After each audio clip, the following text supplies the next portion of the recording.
Hello, everyone.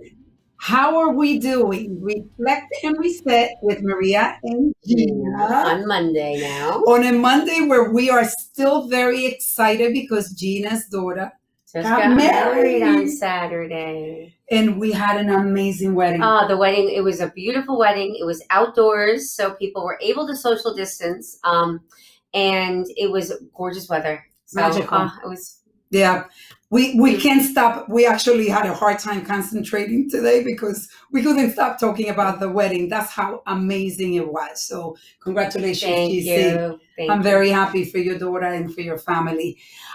Before we go into the show, we also want to give you an amazing news. You want to tell them what we're going to be doing? We just got approved from the Department of Health Division of Laboratories to do rapid COVID testing. So I'm hoping within the next week. Within the next week, we'll let everybody know.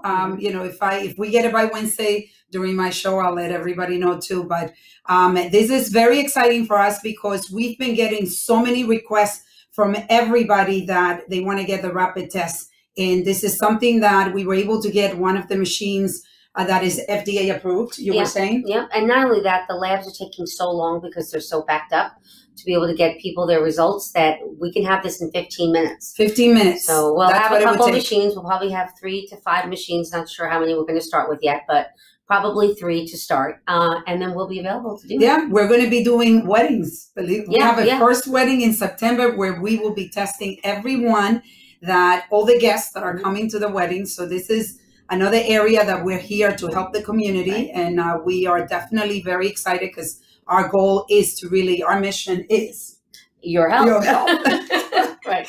And talking about health, we're going to transition into a hot topic for everyone. I know I'm very involved in that because I happen to have a 12-year-old daughter, and we are trying to decide what's going to be. What are the kids going back to school? Are they going in a hybrid program? Are they going to be in school 1 day, 2 days, and then the rest at home? So there's a lot of uncertainties, and that is the reason why we have decided to really focus the show today on back to school, how to prepare. So you're going to introduce our guests. I am, and you know what? And also the other thing is, are they safe? That's what every parent wants to know. Am I sending my child back, and are they safe? So we have Dr. CARMEN GARCIA-ALBARRAN. I hope I said that correctly because I don't speak Spanish, but I hope I gave you justice. Who is a pediatrician in Washington Heights, and she was good enough to be in our show to help us answer some of these questions that people have. So first of all, Doctor, why don't you give us a little bit of a background on yourself? Thank you. I am born and raised in San Juan, Puerto Rico. I did medicine in San Juan, Puerto Rico, and I came back to the United States. I did my residency training program at NYU Medical Center in Bellevue. And after that, that I completed everything, I decided to raise my 3 children. And after I raised my 3 children, I decided to come back to the workforce. And I have a private practice in Washington Heights and for Washington Avenue, where I serve the most vulnerable people here with very nice community. And this is what I do. That's what I do right now. That's beautiful. Well, we have something in common because we do also serve the underserved community. And, you know, even now, it's interesting what COVID has done because not only are we serving the underserved community, but we're also serving every community. We're serving our community. Yeah. And you're finding, you know, joining everybody. For me, this is a dream. Like, I don't care how much money you have. I don't care how little money you have, or whether you're documented, undocumented. It doesn't matter. We want a place for everyone to come and get dignified health care. And it's nice to know, you know, people like you. And well, we want to thank you for that work that you're doing with our community. And we're going to get right into, you know, some of the questions that are important. First, I want to get your opinion on what do you think is the best way to open school when it's a safe way for the children and the families? Well, New York City was the epicenter for this pandemic. And fortunately, we have an infectivity rate that is very low at this present moment. So I think it's safe to open the school system. And as a pediatrician, as a mother, I feel that school should reopen this fall 2020. I know it's going to be a new modality. It's going to be some physical classes and some virtual classes. because we have to accommodate the suggestions for the American Academy of Pediatrics that are very important to make sure the safety and the health of our children, the staff is involved, because we have to protect everybody. Basically, I don't know if the public is familiar, but at this point, we're going to have classes only a few days a week, and some of the classes are going to be continued virtually at home. The American Academy of Pediatrics recommended that we have smaller classes, that we have that they're not supposed to be facing each other. They have to have social distancing between 3 and 6 feet. The teacher is the only person allowed to change classrooms. The students are going to be eating their food in their desk, and we're going to try to maximize the air, the space outside to give teaching to the children. We're trying to make the hallways very marked with arrows, so we don't have that many children at once. And this is going to help to keep our children safe in school. I was thinking of, the rapid test as you were speaking, because I know that the president's, the White House, they do the rapid test. This is what they do every day. And what do you think of doing rapid tests in school? Well, I think the children, before they enter the school, they should check their temperature. They have to wear a mask.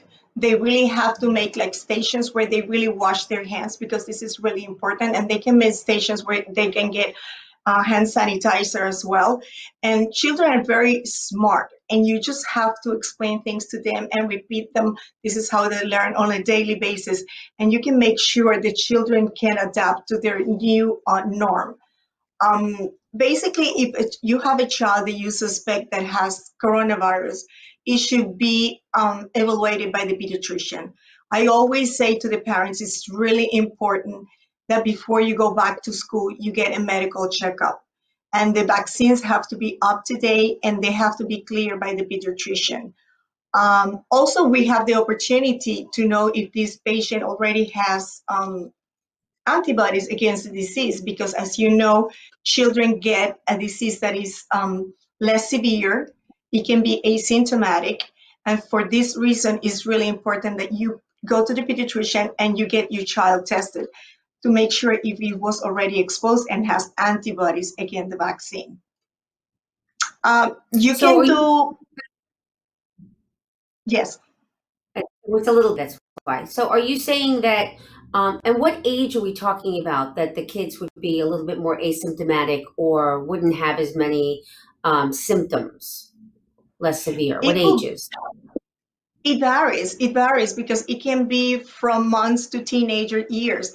It varies. Usually when you get the coronavirus infection, you can have a disease completely without any symptoms.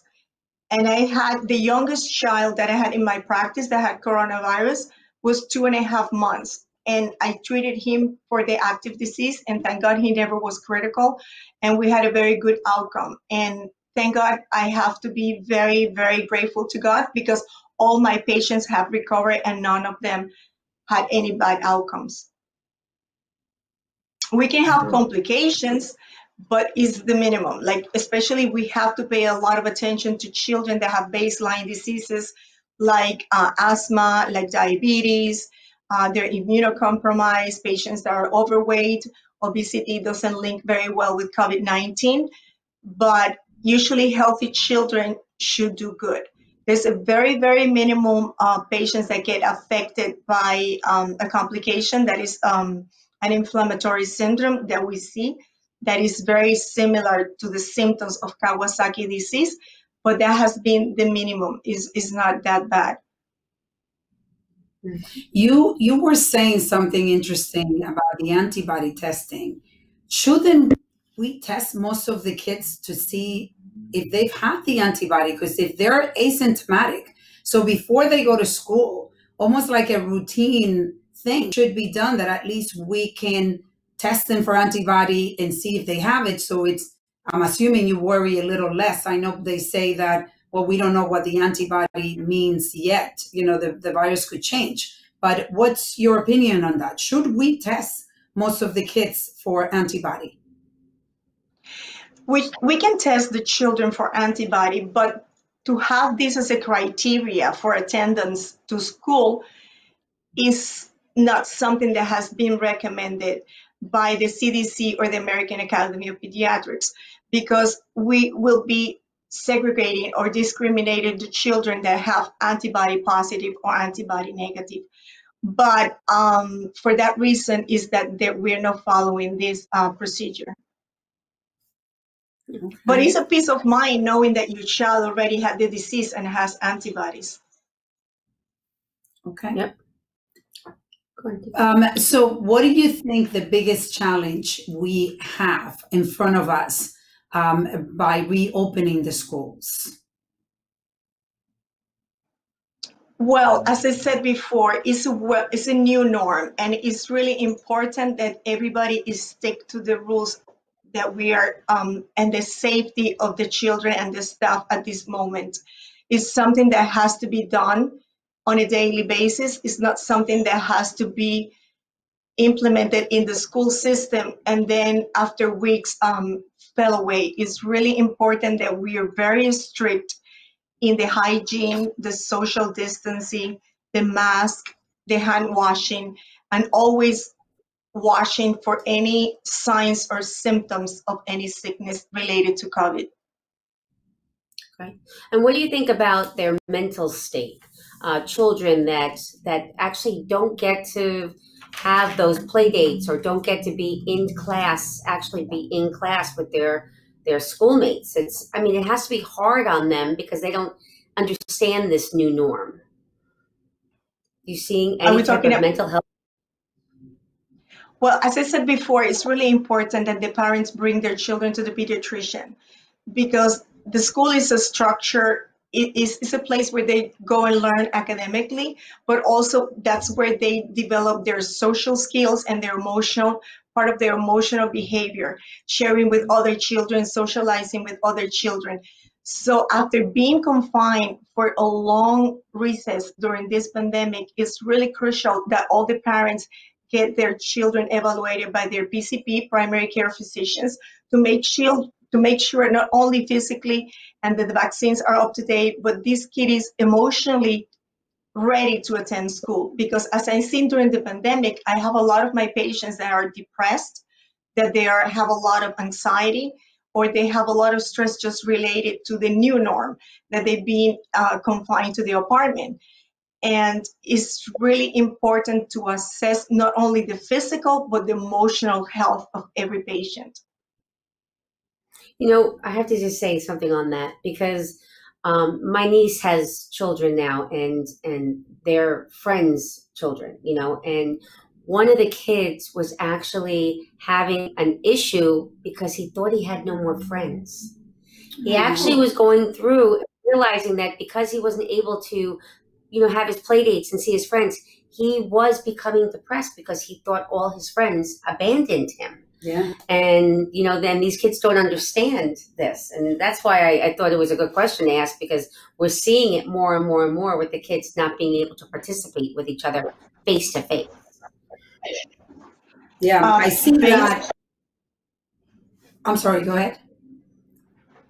No, but in this pandemic, we have an advantage to the pandemic we have before the Spanish flu, because we have the internet, we have the iPad, we have the computer, and this is a way during the recess from school during the pandemic that the parents and the children have the way to communicate with their friends virtually. Yeah. So at least we have this versus the other pandemic, we didn't have this opportunity. I think, you know, it's been a challenge definitely for parents too. I can tell you, I personally, you know, going back to, I have a 12-year-old, so I am dealing with the fact that she does not have a lot of her friends, you know, she's not seeing them. And there's just so much that, you know, they can talk in FaceTime. And what I'm seeing is that it's an advantage and a disadvantage, because I am spending more time with her than I normally would, because a lot of times she will be with her friends. They will be doing activities like camp.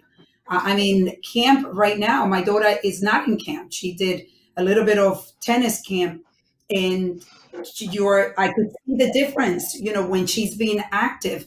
But there's also that fear that she's going to be exposed to the COVID virus, and she's concerned about her grandparents. And I think this is something with a lot of the kids, especially as they get older and they understand a little bit more, that, my God, I mean, they're dealing with the fear of affecting. She's like, I don't know what I would do if I gave my grandparents the virus and something happens to them. Right. So the fear, and what I'm finding is that I definitely have devoted a lot more time to my daughter, even for work. I'm blessed because I have my great business partner here. So I get to come, we get to support each other, and I get to come a little later every day because now I need to take her to a babysitter. I don't have where at 8 o'clock I could go take her and then just come to work. What a major challenge, for families that we've been confronted with that. And I'm blessed that I have the right setup, but so many people don't. And I think this is the torture that the parents are going through, where, my God, do I send them to school? Do I keep them here? If I send them to school, then I could have a little more freedom, or, I could work more. So the challenges are real. There's so much going on. The challenges are very real, and especially for the people that I serve in my community. These parents, they have to go to work on a daily basis. So it's really difficult for them to plan for childcare, especially when the children are going to have a mixed program. They're going to be physically at school, and they're going to be having virtual learning. So for the parents and their social economical status is going to be very, very difficult. I believe that the politicians and the DOA, the Department of Education, should come with another plan that also serve and accommodate parents that they really have to go to work, because not everybody is at the same level. Yeah, no, I'm with you. Let's talk a little bit about flu shots, because the season is coming for the flu shots. We are actually getting ready. We already placed our order. We pre-booked everything. Yeah. When do you think is the best time for kids to get their flu shots? Well, the flu shot time? Maria, the flu shot is a seasonal vaccine. Basically, we provide the immunization prior to the season. And basically, we're going to start soon getting the flu shot, and they should get it by the end of October. That's what's recommended by the CDC. But the flu shot can be administered, up to the end of the season, up to May or early June. But the goal is to have all the children vaccinated by the end of October, basically before we get the actual influenza infection. And what age do you say that a child should start getting flu? Well, the flu vaccine is recommended for children that are 6 months of age and older. We start using it when they're 6 months of age. Basically, the first time they get the flu vaccination, they have to get 2 doses, 1 month apart. And this is how we use it. We have 2 types of vaccines. We have the vaccine that is an injection, and we also have one that is a nasally, that is just the nasal spray that they aspirate through the nostrils. And that's recommended for 4 years of age or above. Right. And then we're actually gearing up to do our flu shots now, and we've actually ordered more. Because of COVID. We ordered extra flu shots thinking that people were going to be very, very, eager to get their flu shots because of COVID. Do you think we're on the right path, like the right thinking, that the people will immunize themselves with the flu shot? Yes and no. Yes, in a sense, because it's important to get vaccinated against the flu, because you reduce the risk of flu when you get the vaccine. But having the flu vaccine is not going to decrease your risk of having COVID-19 or related consequences of COVID-19. But at least you can have a safety health base, and you have one less thing to worry about. Right. Do you follow me? Yeah. Yeah, Sure. that's what we're thinking, that people are going to be a little more focused on, Vaccines. you know, the flu vaccine, because it is one less thing to worry about, like you just said. You know, it's, I mean, obviously, it's not guaranteed that you're not going to get the flu, but, you know, it will minimize it, or you won't get it at all. So I think everybody's going to be focused on being a little bit healthier. I think one thing that we are seeing is that people are a little bit more focused on their health. Yep.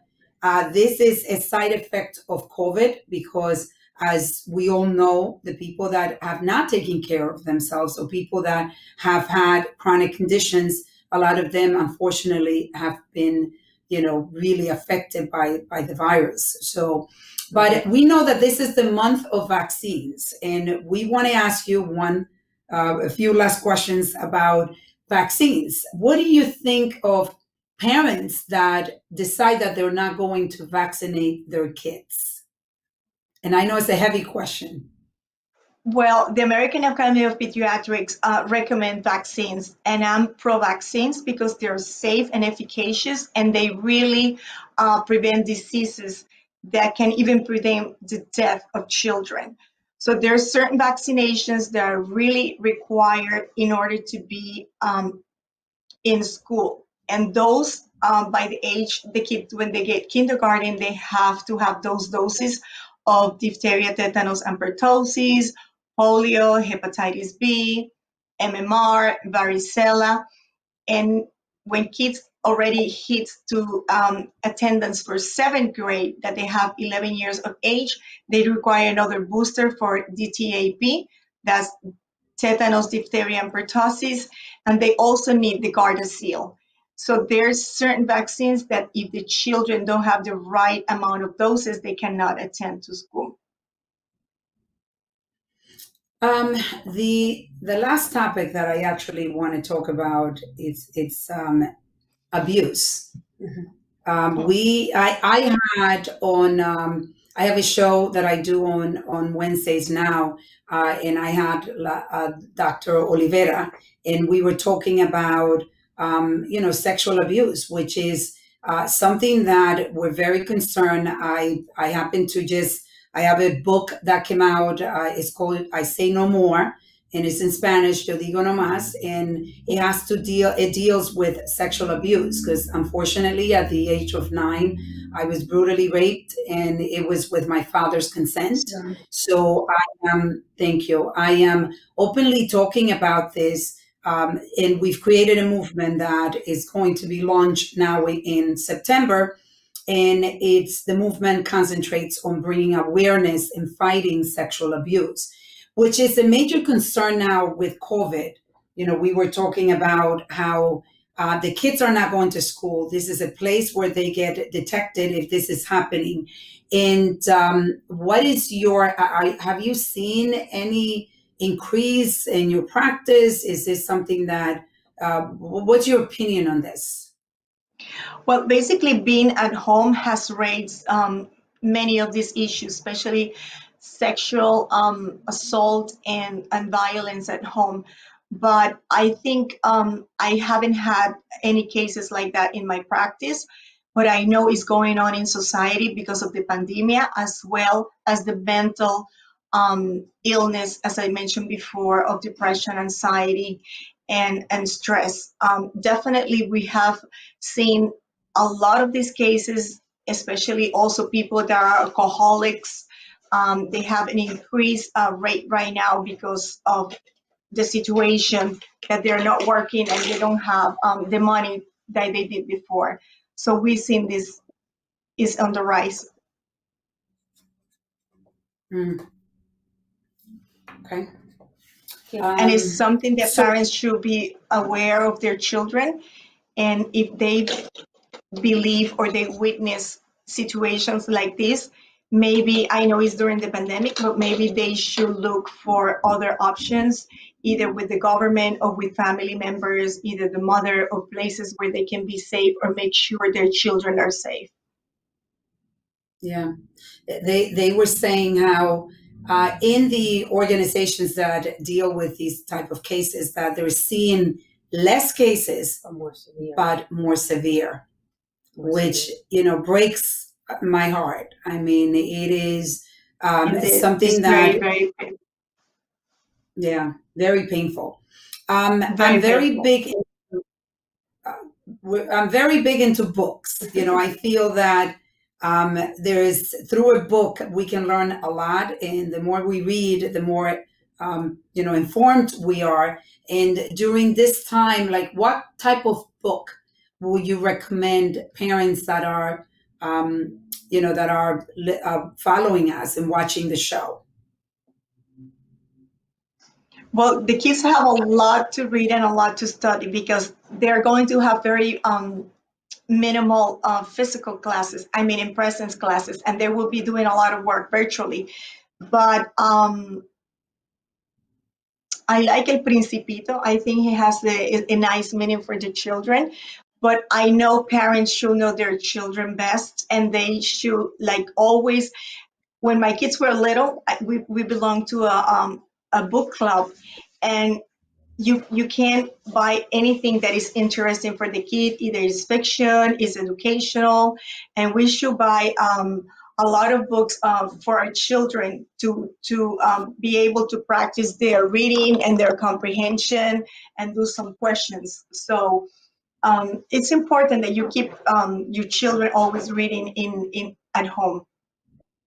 I also think that to Maria's point, parents need to read too, because you're with your kids 24/7 now, 7 days a week. And you read something that helped you with Natasha. Which book was that? Parenting from the Inside Out.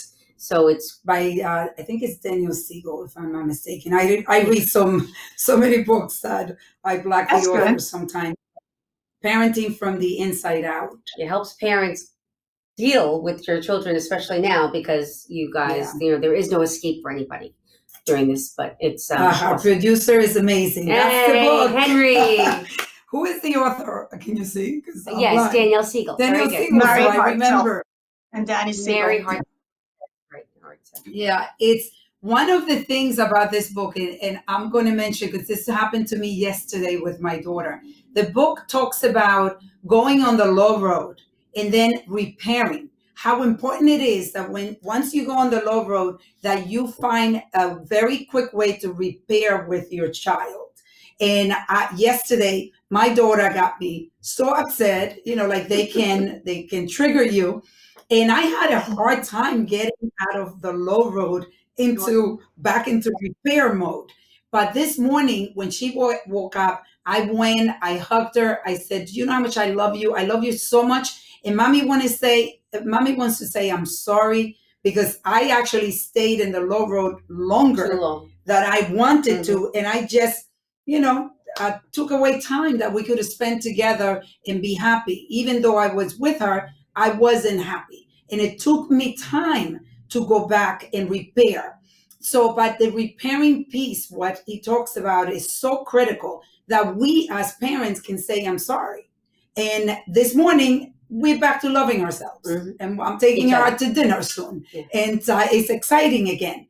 But that's why, you know, for me, reading, I listen to audible books. For me, it's very important that parents do this, especially nowadays. I agree. It's really important. I have my kids reading all the time, and we had a good collection of books. And especially when my kids were little, I used to read books and then pray and put them in bed. It's really, really important. And you can always do like home projects with the books and read and do some assignments like comprehension and what did you get from this book. And every book has a different message. So it's something that what you're doing, Maria, is really good. Thank you. Another last exercise that I'm going to do, parents, that I do. And the reason I'm saying this is because Gina knows I've been working so hard at creating a real strong bond with my daughter. And there's an exercise that I do at night, which we say what we're grateful for, 5 things she tells me after she prays. And then I tell her what I'm grateful for. And it doesn't mean that it needs to be just with her. I'm grateful for, my health. I'm grateful that my family hasn't gotten COVID. I'm grateful for the house that we're in. And then she says, which is the most important part, is she says what she loves about me and what I love about her. One thing every night. And I said, we don't judge it. You can repeat it. It doesn't matter. I just want you to say it if you feel it. What an incredible few minutes of an exercise. I would highly recommend it to all the parents.